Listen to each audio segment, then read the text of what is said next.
लोक लाज ना कीजिए निर्भय हो रहिए, ये मन संतों दीजिए तो गोविंद पाइए। बहु सागर जूनी जन्म हरिदास मिटावे, बहुर बहुर नहीं आवही फिर मुक्ता पद पावे।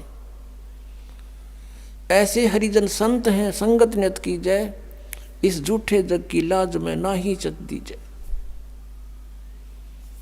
किसी भी संत का इतिहास देख लो, उन्होंने सबसे पहले यही कहा है कि लोक लाज मर्यादा जगत की तृण जो तोड़ बगावे, जब कोई राम भगत गत पावे। मीराबाई ने कहा था, सत्संग में जाना मेरा ना छूटेरी, सत्संग में जाना मेरा ना छूटेरी। हारी चाहे जड़ के मरो संसारे, सत्संग में जाना मेरा ना छूटेरी। यानी हम अपने उद्देश्य पर इतने दृढ़ होंगे तब हम परमेश्वर के निकट पहुंचाएंगे। गरीबदास साहिब जी कहते हैं कि इन पिछलों की जो रीति है ये तुरंत त्यागनी होगी। हमारे लिए सबसे बड़ी बाधक ये है, तो उनको हमें त्याग कर ही परमात्मा प्राप्ति होगी। तो पुण्यात्माओं, परमेश्वर का पाना बहुत आसान है। काल ने हमें इतना उलझा दिया, जैसे भी किसी के संतान नहीं है उसको ये कहा करते थे कि इसकी तो सुबह दर्शन भी ना होने चाहिए। नो कहा करते जिसका संतान नहीं है कि ले बता सुबह सुबह यूँ लाग गया न पूता माथे के। और वो भी महसूस करते थे कि अब ये सोच रहा होगा, ये करते हैं अभी भी ऐसा ही है। ये पुण्यात्माओं, यहाँ काल की सारी उल्टी रीति है। अब जब हम तत्व ज्ञान से परिचित होंगे तो परमात्मा के विधान अनुसार हमने चलना पड़ेगा।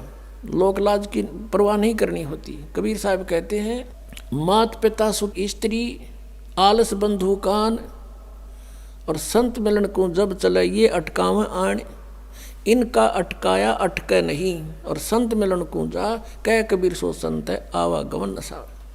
मात पिता जैसे छोटे बच्चे हैं तो माता पिता जिनको ज्ञान नहीं वो बाधा करते हैं, और जिनके बच्चे बड़े हैं माता पिता चाहते हैं सत्संग की तरफ चलें तो वो बच्चे बाधा करते हैं।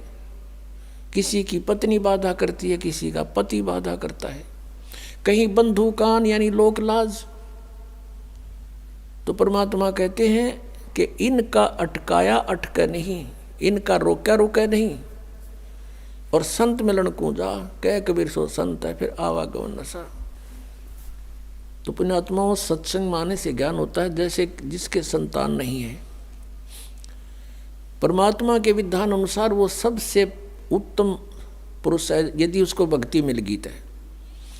नाम नहीं मिला तो फिर कोई दिक्कत को नहीं होते संतान है या ना है। ये नहीं है कि जिनके कहना ये नहीं है कि जिनके संतान है वो निकम्मे हैं, नहीं। जैसा दृष्टिकोण समाज का था उसके विपरीत है परमात्मा का विधान। हम यहाँ पर एक दूसरे के साथ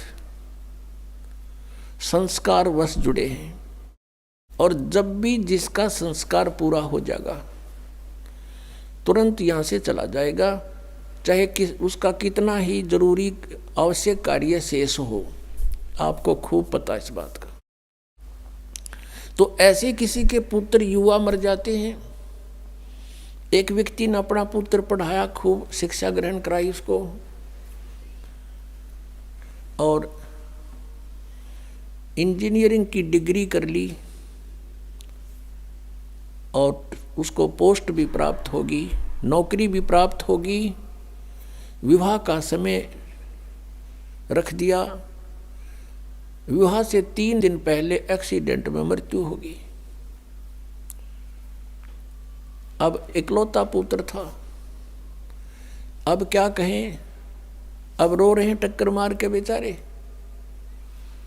तो पुण्यात्माओं, ये सोचना पड़ेगा कि जिसका जितना समय, जिसका संयोग संस्कार जिसके साथ है उतना ही रह सकोगे, उससे ज़्यादा नहीं। उससे ज़्यादा यानी फिर हम ये आगे बताएंगे कि इस परमेश्वर कबीर जी की शरण में आने के बाद और पूरा ही परिवार मालिक के चरणों में लग जा, उसका तो कहना है कि नहीं तो जो लगेगा उसको राहत अवश्य मिलेगी। तो ये इस तरह की दुर्घटनाएं नहीं होंगी यदि नियम ठीक रखेंगे। जब लग हंसा हमरी आना और काल लगे नहीं तेरा बाणा। जब तक, हे परमात्मा कहते हैं, हे जीवात्मा, जब तक तू हमारी मर्यादा में है तब तक काल का दाव नहीं लगेगा, काल का तीर नहीं लगेगा। परमात्मा की मर्यादा ये नियम है कि 100 वर्ष तक सतगुरु पूजा, एक दिन आन उपासी, वो अपराधी आत्मा फिर पड़े काल की फांसी। परमात्मा बता रहे हैं कि 100 वर्ष ये साधना कर रहे हो, हमने जो बता रखी है, और एक दिन आन उपासी, एक दिन आन उपासना कर ली, अन्य जो पूजाएं कर दी, तो कहते वो अपराधी आत्मा पड़े काल की फांसी। तो ये मर्यादाएं खंड नहीं होनी चाहिए। हमारे नाम को बहुत दृढ़ता से हमने नियमों का पालन करते हुए आगे बढ़ाना है। फिर देखना खेल मालिक के, तो जो निसंतान हैं उनका आगे कोई लेन देन नहीं है, उनका आपस में संस्कार किसी से शेष नहीं है। संत मत के अनुसार वो बहुत उत्तम आत्माएं हैं, यदि उनको ये मार्ग मिल जावे तो। अन्यथा तो फिर परमात्मा कहते हैं वो तो जो सत्साधना नहीं कर रहे, वो तो चाहे संतान है या ना है, दोनों एक जैसे। हाँ, जिनके संतान है वो भी बुरे नहीं, क्योंकि मनुष्य जीवन परमात्मा की भक्ति मिल गई, पूरा परिवार भक्ति करे, बच्चों को भी लावे शरण में। फिर उनके जो संस्कार हैं वो बहुत आसानी से हल्के होकर निमट जाएंगे, और ये अननेसेसरी चोट नहीं लागने दे भगवान। आयु बढ़ा देगा ये परमात्मा, ये समर्थ शक्ति है। और कोई परमात्मा जिनको हम भगवान मानते थे वो हमारी आयु एक्सटेंड नहीं कर सकते।